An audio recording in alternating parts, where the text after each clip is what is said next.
Okay. Good evening again.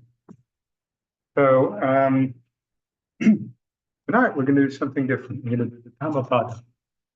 This has been the cycle up till now of looking at the fact that we have dominantly male voices coming down to over 2,500 years. And it's really interesting and important to try and recover some of the female voices of Buddha.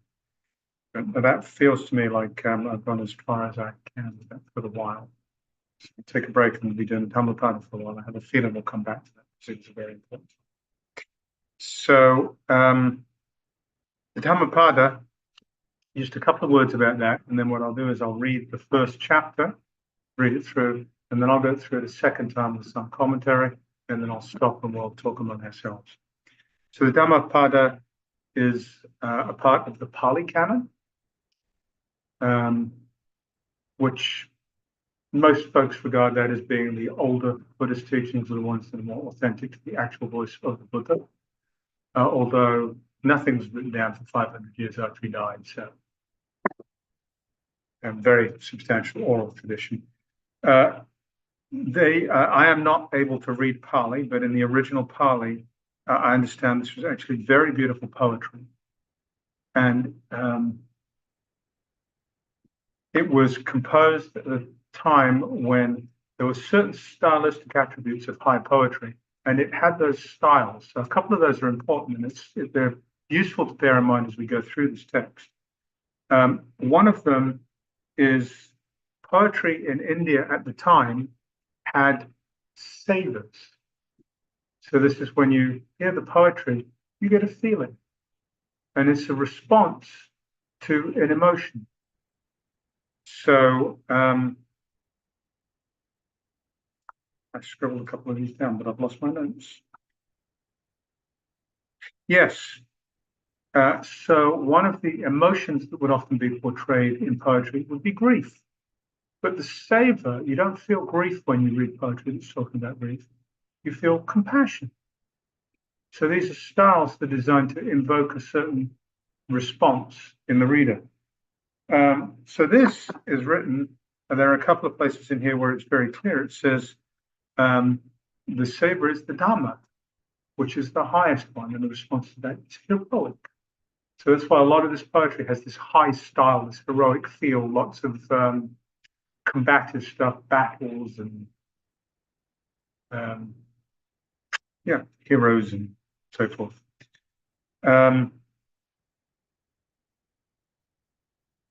Another stylistic attribute is there's an intentional offset between the good and the bad. And as we go through this over the next months, if you do it that long, you'll find there's a verse that talks about the good person, or the person who's following the practices, and the person who's not. So it's intentionally offsetting these two sides. It's not linear, it's offsetting the two. And there's also a narrative arc in here. And the narrative arc, obviously the long arc of Buddhism, is the arc to complete liberation, to complete freedom, the waking up. So that's the long arc. But what happens in these verses is in the middle of the verses, they kind of pop up and down. So some of them are more advanced and some of them indicate people less advanced. And you've got this sense of advancing and then falling back, advancing and then falling back. So this is designed to have this narrative feel. It rewards returning to. There are other elements in this that I won't get into right now. So we'll get into the first one of these. In this translation, I'm using Thanissaro Bhikkhu's translation. I really like Thanissaro. I find he brings out things. I mean, there are other wonderful translators out there. Bhikkhu Bodhi is my go-to for most of the Pali Canon. Those are basically my go-to. But there are other wonderful translations. But I find Thanissaro often brings out things other people just miss or don't go to. And he also does things like what I've just read. It's an introduction here. It all covers a lot of this poetic style, which is I find that really interesting because it gives a sense of how the Buddhist teaching fit in culturally at the time when it was originally being propagated. It wasn't just a teaching about freedom, it was high art the way it was presented. So, in this translation, this first one is called Heirs. The other thing I'll tell you as I read this is there are going to be many places in here where things that are familiar. There are a couple of places in here. There's one of the verses in here which basically has been incorporated into the precepts. There's a couple of other places where verses have been appropriated by modern figures, and one of them is, we'll deal with it today. The Reverend Dr. Martin Luther King quoted one of these, or used one of these very clearly. So here we go. Phenomena are preceded by the heart, ruled by the heart, made of the heart. If you speak or act with a corrupted heart, then suffering follows you as the wheel of the cart, the tracks of the ox that pulls it. Phenomena are preceded by the heart, ruled by the heart, made of the heart. If you speak or act with a calm, bright heart, then happiness follows you like a shadow that never leaves. He insulted me, he hit me, beat me, he robbed me. For those who brood on this, hostility is not ended. He insulted me, hit me, beat me, he robbed me. For those who don't brood on this, hostility is stilled. Hostilities are not stilled through hostility, regardless. Hostilities are stilled through non-hostility. This an unending truth. Unlike those who don't realize that we're on the verge of perishing, those who do, their quarrels are stilled. One who stays focused on the beautiful is unrestrained with the senses, knowing no moderation in food, apathetic, unenergetic. Mara overcomes him or her as the wind a weak tree. One who stays focused on the foul is restrained with regard to the senses, knowing moderation in food, full of conviction and energy. Mara does not overcome him or her as the wind a mountain of rock. She who depraved, devoid of truthfulness and self-control, puts on the ochre robe, does not deserve the ochre robe. But she who is free of depravity, endowed with truthfulness and self-control, well established in the precepts, truly deserves the ochre robe. Those who regard non-essence as essence and see essence as non-essence don't get to the essence, ranging about in wrong resolves. But those who know essence as essence and non-essence as non get to the essence, ranging about in right resolves. As rain seeps into an ill-thatched hut, so passion the undeveloped mind. As rain doesn't seep into a well-thatched hut, so passion does not the well-developed mind. Here he grieves hereafter. In both worlds the wrongdoer grieves. He grieves, he's afflicted, seeing the corruption of his deeds. Here she rejoices hereafter. In both worlds the merit maker rejoices. She rejoices, is jubilant, seeing the purity of her deeds. Here she's tormented hereafter. In both worlds the wrongdoer is tormented. She's tormented at the thought, I've done wrong. Having gone to a bad destination, she's tormented all the more. Here he delights hereafter. In both worlds the merit maker delights. He delights at the thought, I've made merit. Having gone to good destinations, he delights all the more.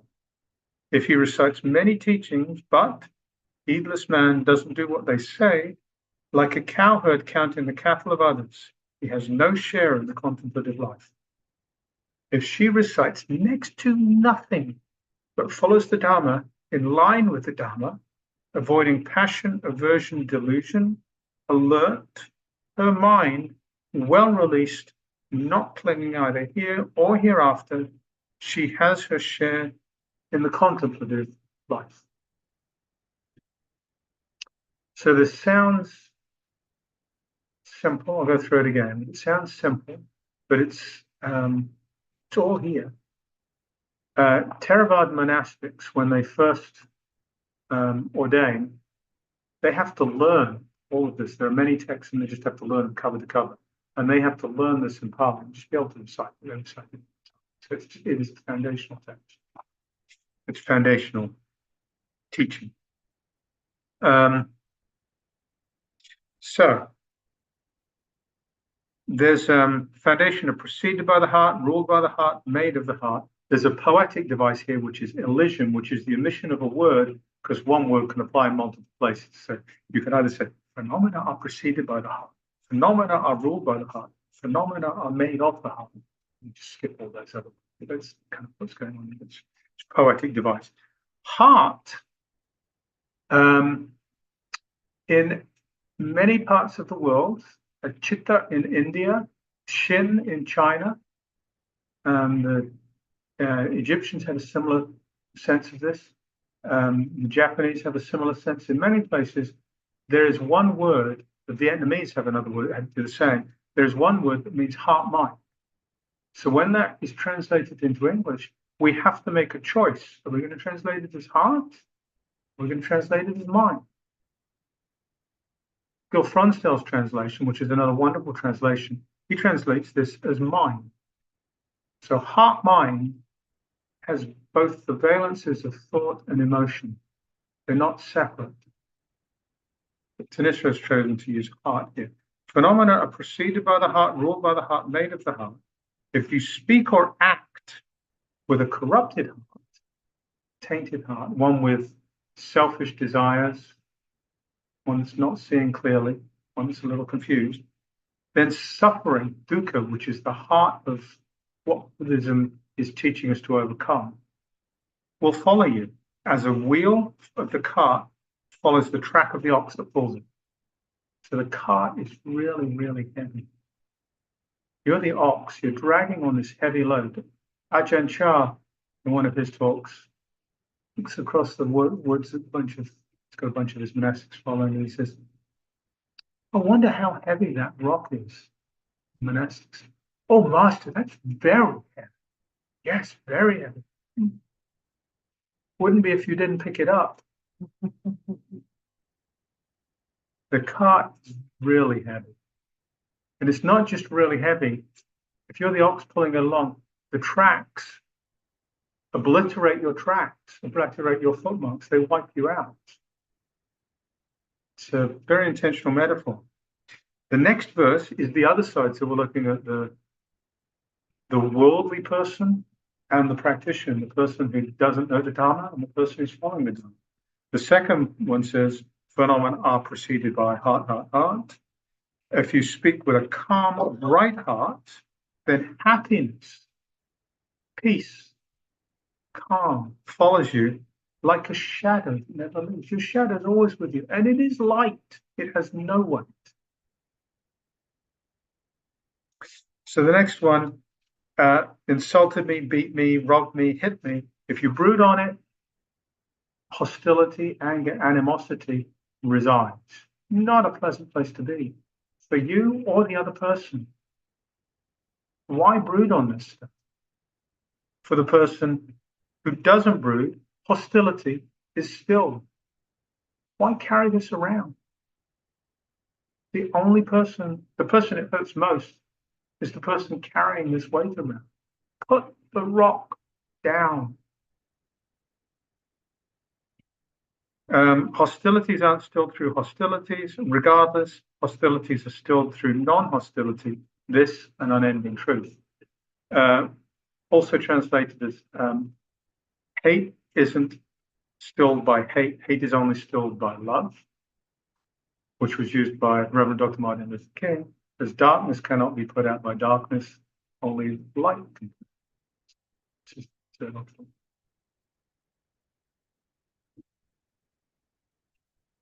Unlike those who don't realize we're on the verge of dying, this is a short life.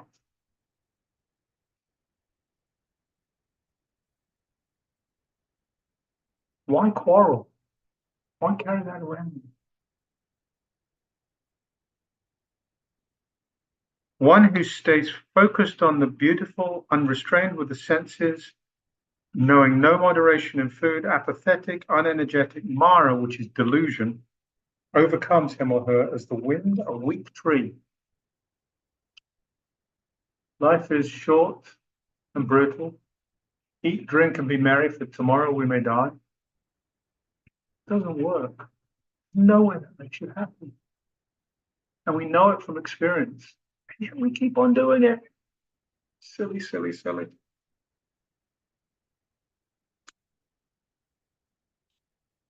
So the next couple of verses are about the ochre robe, which is the monastic robe or the renunciant robe. The person who talks about depravity, truthfulness, and self-control. The person who carries depravity, lacks truthfulness, lacks self-control, is not worthy of being called a monastic. The Buddha often does this. He talks about Brahmins who were the highest class in the caste system. And he says, my language doesn't follow the caste system. The true Brahmin is the renunciant. The true Brahmin is the person who lives with virtue, who cultivates self-control, who has high integrity and truthfulness. That's basically what he's saying here. And those, and again, we know this from experience, if we carry those around with us, if that's how we live our lives, we are much happier. We don't have regrets. We are safer, and the world is safer for us. Those who regard non-essence as essence and see essence as non-essence don't get to the heart of things. What is the essence? We can talk about this one more later, but it's one of the more subtle ones here. The truth is ephemeral, but we get caught up, basically, we get caught up in things that just don't matter. And we take the promotion, the pay increase, the nice car, the comfy couch, take all of these as being something that matters. We're not going to get to the meaning of life, 42, whatever with that. As a rain seeps into an ill-thatched hut, so passion seeps into an undeveloped mind. Conversely, with a well-thatched hut, rain doesn't seep into the well-developed. The practice of Buddhism, in many ways, is simply cultivating the mind. And we talked, a couple of us talked about that outside a minute ago, about the practice of meditation. The practice of meditation is about slowing it up, down enough to pay attention and notice how unruly our mind is. And when our mind is unruly, and we allow it to be unruly, it brings only unhappiness. If we allow our mind to go chasing after things with an I want that, let me get two more of those, that person's ugly, that was me. If we let all this stuff happen, we can never be happy.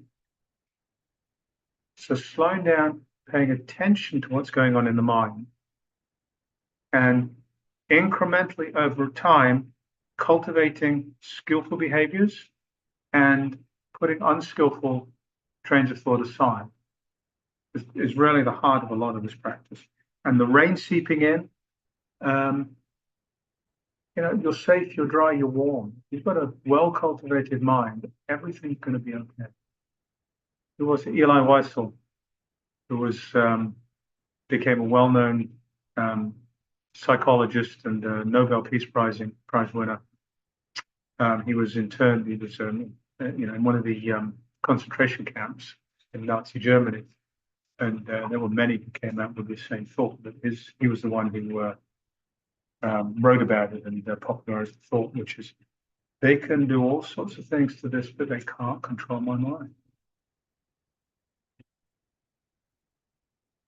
And he said, that's what made the difference between the people who made it and the people who didn't.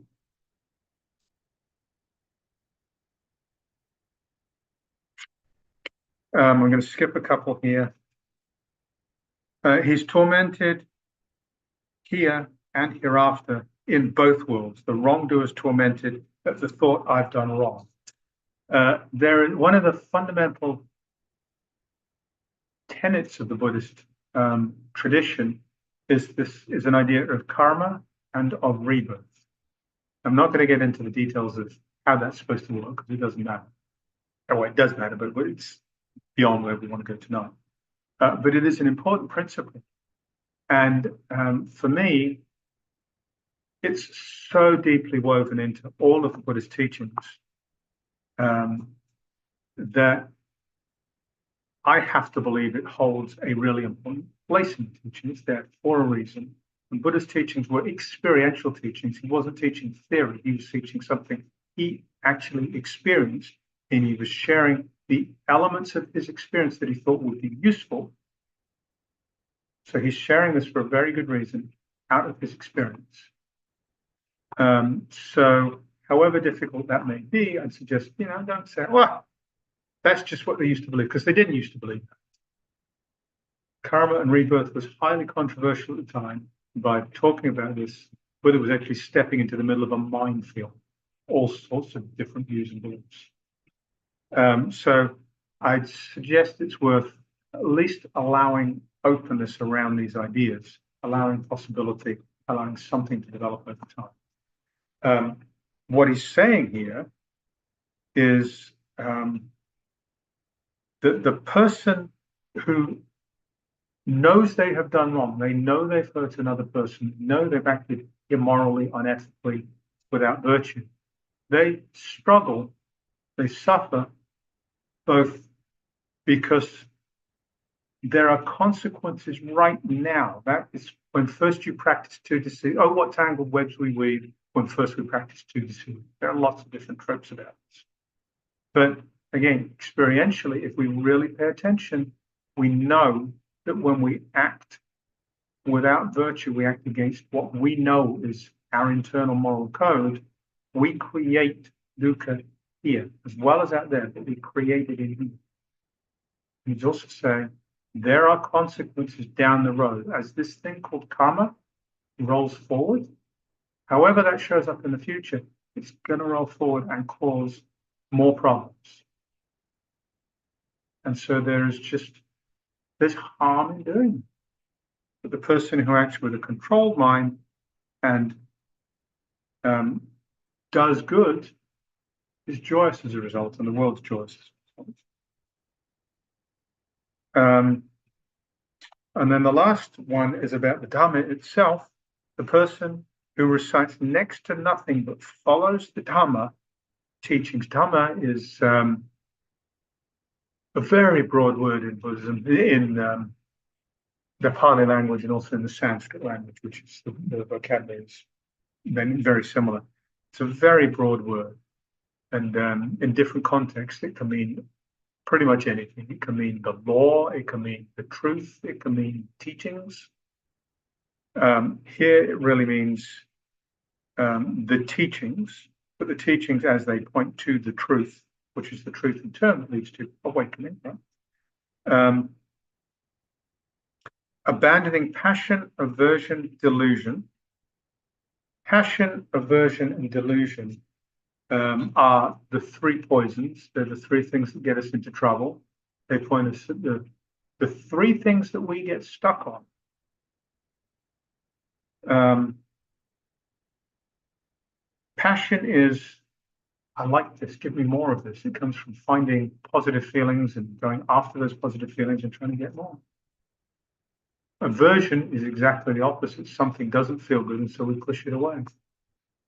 And delusion is not seeing clearly. Most particularly, it's not understanding the truth of the Buddhist teaching, but it's just broadly not seeing clearly. And again, our practice here is slowing down enough to start to see clearly. And as we start to see clearly, we start to see through passion and aversion. We start to recognize that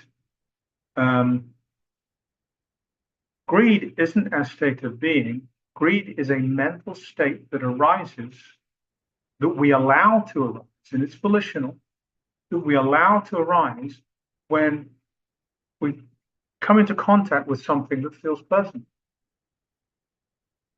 And we just intuitively think that feels pleasant without logically or thinking about it or rationalizing it, which has some kind of permanence to the pleasant. What a lovely noise. Let me do some more, right? It's impermanent. It's going to go away. And what's even more impermanent about it is if I keep doing that for 10 minutes, you'll get really annoyed. I'll get really annoyed. So this passion is based on a fundamental misunderstanding that something we like we can take and hold on to. We can't. Aversion is based on the fundamental misunderstanding that if we don't like something, by putting it aside, by pushing it away, everything will be great. It won't be.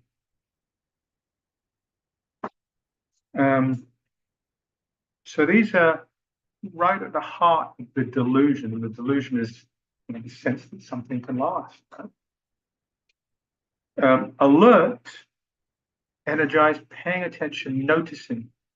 Just like hopefully you're all listening right now, right? Just being present, noticing these things, noticing it's impermanent, with the mind well released and not clinging.